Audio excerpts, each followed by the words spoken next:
मुस्लिम शादी में मोहर लगाने वाले काजियों के लिए एक बड़ी खबर है। जी हाँ, आज तक आपने काजी को देखा होगा कि आपके डॉक्यूमेंट पर सरकारी मोहर लगा देते हैं और इसके बाद इसको रजिस्टर कर दिया जाता है, जिस निकाहनामा को ऑफिशियली मैरिज रजिस्ट्रेशन डॉक्यूमेंट भी माना जाता है। अब पिछले 22 मई को law department, West Bengal government के लॉ डिपार्टमेंट की तरफ से एक नोटिस जारी किया जाता है, जिसमें लिखा होता है कि किसी भी काजी को कोई भी शादी रिलेटेड डॉक्यूमेंट में सरकारी स्तंभ लगाने की ज़रूरत नहीं है। अगर कोई इसमें सरकारी स्तंभ लगाता है, मतलब सरकारी मुहर लगाता है या फिर किसी तरह का रबर स्टैम्प सरकारी इस्तेमाल करता है, तो उसे कानून के मुताबिक ट्राई किया जाएगा। अब इसका कुछ पहलू है। पहला पहलू तो ये है कि सरकार काजी को और मुस्लिम मैरिज रजिस्ट्रार को सरकारी अफसर नहीं मानती है।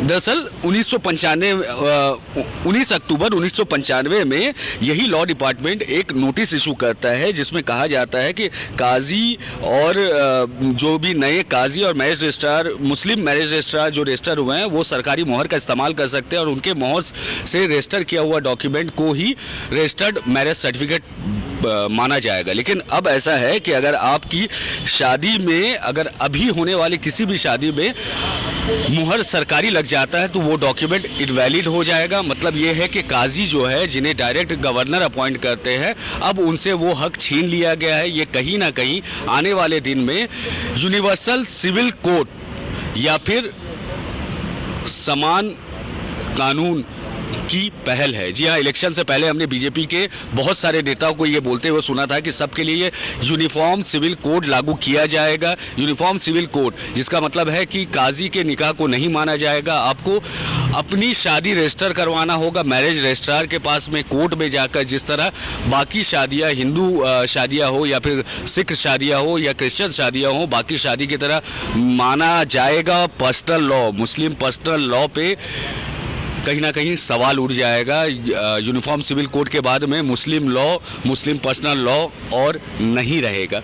दूसरी तरफ ये भी आपको बताना चाहते हैं कि अब काजी जो है वो महज आपसे निकाहनामा तो साइन करवा लेंगे, लेकिन उस निकाहनामा को रजिस्टर करने के लिए उनको रजिस्ट्रार जनरल के पास भेजना होगा। आपको रजिस्ट्रार जनरल के पास जाएगा, वो फिर उसे रजिस्टर करके आपके पास भेजेंगे, ना कि काजी उसे रजिस्टर करके आपको भेज सकेंगे। अब तक काजी को ये इख्तियार था, आपने देखा होगा शादियों में कि निकाहनामा में वो खुद से रबर स्टैम्प मारते थे, उनका सिग्नेचर हुआ करता था, अशोक स्तंभ का इस्तेमाल किया जाता था। अब इस चीज़ को नहीं किया जाएगा। पिछले मई महीने की इस ऑर्डर के बाद में ये काम काजी और नहीं कर पाएंगे। जी हाँ, पिछले मई महीने को लॉ डिपार्टमेंट से ये ऑर्डर निकलता है। 22 मई को ये ऑर्डर इशू किया जाता है। आप देख सकते हैं, आपको तस्वीर में दिख रहा होगा। इसके बाद में मुस्लिम मैरिज रजिस्ट्रार या काजी और सरकारी रबर स्टैम्प का, सरकारी स्तंभ का इस्तेमाल नहीं कर पाएंगे।